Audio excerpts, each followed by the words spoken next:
In one case, it seems pretty obvious, at least to me, that change should come. And it has everything to do with the amount of time your kids are getting for lunch breaks. We had a story not long ago where you had some schools that were offering mere minutes for kids to enjoy their lunch break, that they would have under 20 minutes, and in some cases under 15, to enjoy their lunches. King 5 had that investigation back in November that said most of the 31 school districts had lunch times of just 20 minutes. Now, 20 minutes is seen as that bare minimum that's considered, quote unquote, acceptable for kids.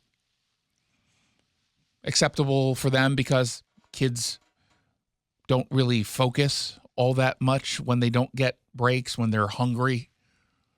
And so there's now a bit of legislation that would mandate that districts provide, or excuse me, not legislation, it would be a policy change that mandates the districts provide at least 20 minutes, which comes probably as a concern to Stanwood, Camano, and Everett, which had 15-minute long lunch breaks, which is insane to me.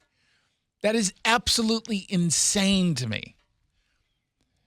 And so the superintendent is saying, we'd like to push forward with this idea. Now, we'll see where it goes. It seems like this is a no-brainer to me. Seems like a complete no-brainer to me. However, there's a larger context in which I think is the true problem. You should have probably more than 20 minutes for lunch. I would say probably 30 to 45, and it's not just lunch, it's also playing and just relaxing. But, of course, the response from schools would be, well, then what class do we drop? Because we only have so many hours in the day. To which my response is, you got a lot more hours that you're choosing not to use. This is not a 9-to-5 schedule, okay? What time do kids get out of class, depending on their start time, 2 or 3? That's absurd to me. I remember when I was in high school, we would get out at, I think, 3:15. I can't remember when we started. I want to say 8:15, something like that. Yeah, hi.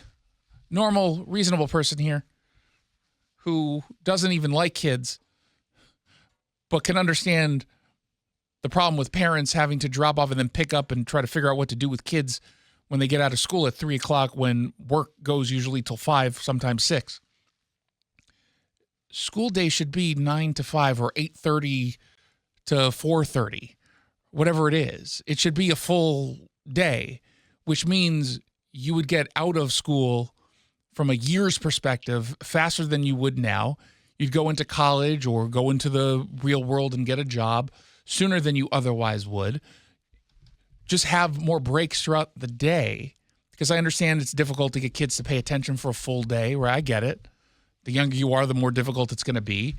But why can't we do that and make life just easier for everybody? What's the argument against that? Teachers don't want to do it? Probably a lot of students wouldn't either, but just because they want to go home. But if you changed the way the day was formatted and you offered some downtime and fun time, including just say, you know what, we're going to make the school day until 5 o'clock, and the last hour will just be free time to do homework. It's going to be supervised. You've got teachers there or staff members who are going to supervise you, rather than just say it's after-school activities. Make that as part of your school activities. I get that the teachers don't want to work more than a few hours a day because it's very arduous when you're teaching second graders 2 + 2 = 4, except in classes that say math is racist, so then 2 + 2 can be whatever it is you want, depending on, I guess, the skin color of the student involved. But outside of that, I know it's just very difficult being a teacher. Working heroes. Working all those hours Monday through Friday, all year long, except for all those months that you get off, where you're pretending that you're exclusively working on your curriculum for the following semester. We're not supposed to question that because heroes. Just go 9 to 5. Bam. You know what I just solved? Everything. And it's probably cheaper. Right? Why is it that everybody else has to work 9 to 5 Monday through Friday, but not teachers? Well, they might argue that we do work 9 to 5. They don't. They're lying. So I'm saying, what's the argument against it? The actual argument. I remember we're living in the real world in which we don't buy all the lies from teachers. And by the way, I'm not saying that teachers don't work hard. There are many teachers, the majority of teachers, who do work hard. And there's some that don't, and I'm not going to pretend otherwise. But even the ones who work hard work 9 to 5 and incorporate some of what they're doing that they say they're working, after hours, grading papers, for example. And grade papers at the school while kids are in your class in the free period doing homework at the end of the day. You do have time to do that. And you don't have to take your work home with you, which no one really wants to do. Mm-hmm. So I just solved all of the problems, and I want credit. I want credit. And parents don't have to worry anymore about picking their kids up or dropping them off and having a conflict with their work schedule. The only downside to this is maybe there's more traffic. Oh, yeah. Maybe, right? But you're already stuck. The traffic sucks anyway. You're already stuck. Meanwhile, you've got some teachers who are asking for some kind of fix. What this means legislatively, we don't really know. But they're saying that their schools are incredibly dangerous. Caro 7 had a story about a Federal Way teacher who got jumped by a student. An Auburn teacher had to constantly evacuate her classroom because of students acting out and throwing scissors. There was a Renton teacher who was brutally beaten to the point where the teacher was sent to the hospital. There are many, many, many of these stories, to the point where this one anonymous teacher says she had to go to the ER for injuries because of an attack at school. She spoke with Cairo 7. I love teaching. I just don't love being hurt. When teachers go into an environment, they should be guaranteed that it's a safe environment. Safe physically, mentally. Okay, I'm with you about wanting to be safe. If you think you're going to go into an environment in any profession where it's a guarantee that you will be safe physically and mentally, whatever that even means, you should rethink your expectations. They're a little bit too high. There's no guarantees that you are going to be safe physically or mentally 100% of the time. It's not how it works. In any profession, period. Mistakes happen, and sometimes there's bad people. End of story. Mentally safe, with respect, you don't seem like the kind of person who will ever be mentally safe. Because to even propose that as a need, a guarantee, suggests that me even criticizing you is making you feel mentally unsafe. She's a hero, Jason. I got it. But her bigger picture point of wanting to be safe as best as she can be, of course, that makes total sense. What would you want lawmakers to know? That it's not a I feel like she just said what she wanted the lawmakers to know, which is she wants to be guaranteed that when she goes to the classroom, it's going to be safe mentally and physically. Was Dee Dee's son not paying attention? I'm kidding, Dee Dee. safe environment. These are safety needs, not just for me, but for those kids. Do you think even if you heal, would you ever go back to teaching? I don't want to. Oh, it was depressing. I love the kids. That environment isn't safe for them. It's not safe for me. She does repeat herself many times in that one answer. Have you noticed that? She said the same thing 4 times. Meanwhile, you've got a teacher in Auburn who's basically taking the same position. Kathy says she had been hurt and others had been hurt many times. Students are at risk. That creates an environment where the other students are very fearful. I'm not teaching reading when this is happening. We really need state legislators to revisit the work that they did around the disciplinary language. Glad she brought that up. Remind me, who are the ones who work in education? Which unions in this general field told us that the numbers, the stats as it relates to student discipline were racist and that we ought to stop suspending and expelling students. Teachers unions. Yeah, teachers unions and lawmakers as well on the left. They said that all the time. Weirdly, no one said the teachers were racist for only disciplining black students or Latino students.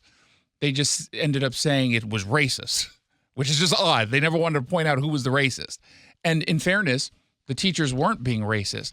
If you are expelling students, quote unquote, disproportionately, are you telling me that there are other students who are acting out in which you're choosing not to suspend or expel or discipline in some way? If the answer is yes, then the teachers are in fact racist, or whomever is making the decision is racist, and that seems like an easy fix. You're fired? Or I guess it's the unions. Go into the, what do they call those rooms where you just, the chill rooms or whatever those are. You just get to do nothing all day. Don't worry, we'll pay you as we do a quote unquote investigation that'll take 3.5 years. What are those rooms called? Do you remember? I don't. They're like the chill out rooms or something like that. The cool off room, something like that. But that's not what's happening. You just have students who, generally speaking, are lower income or come from broken families. The numbers, unfortunately, impact black students more so than white or Asian or Latino. And the kids who act out are more likely to get suspended or expelled. That's how it works. And y'all on the left said you wanted to stop doing that and give kids endless chances, keep them in the classroom. And look what happened as a result of that. Didn't seem like a smart move from safety perspective, does it? Kind of backfired. Yeah, maybe there was an error in their thinking. And it doesn't matter anyway, because Democrat State Representative Sharon Tomiko Santos basically said, yeah, I get your point, but There's two sides to the story. Yeah, when that kid threw scissors, stabbing someone in the face, he also had a story. I mean, sure, you saw an assault with scissors. He saw creative expression with a dangerous item that should not have been in his hands, if not for the teacher who spent her own money to buy scissors for the school, only for the kids to stab someone. Is it really the kid's fault? I mean, the kid who beat the Renton teacher into a bloody pulp. I mean, there's a side to the story that could maybe explain. He was failed by society. Yeah, I mean, come on. It's a racist society failed him. Yeah. And it is important that teachers be heard. But just be heard. I hear you. I'm not going to do anything, but I hear you. It's also important that we remember why we have an education system. Why? What? Huh? I know why we have an educational system, generally speaking. Yeah, I get it. What does that have to do with this? If we just keep the kid in class long enough, he'll realize not to throw scissors at people. That beating people up is wrong. Do you worry that it is disrupting learning for other students? Absolutely. It's unrealistic for us to expect schools to do everything. That part's true. What we also need to do is invest more in public health. Oh, more in public health. Okay. Kind of feels like we invest a whole lot and things have gotten worse. The next thing you know, they're going to say, maybe we should return to remote learning. Then all the teachers will be safe. Don't give them any ideas. Oh, I'm sure that's already at the top of their list.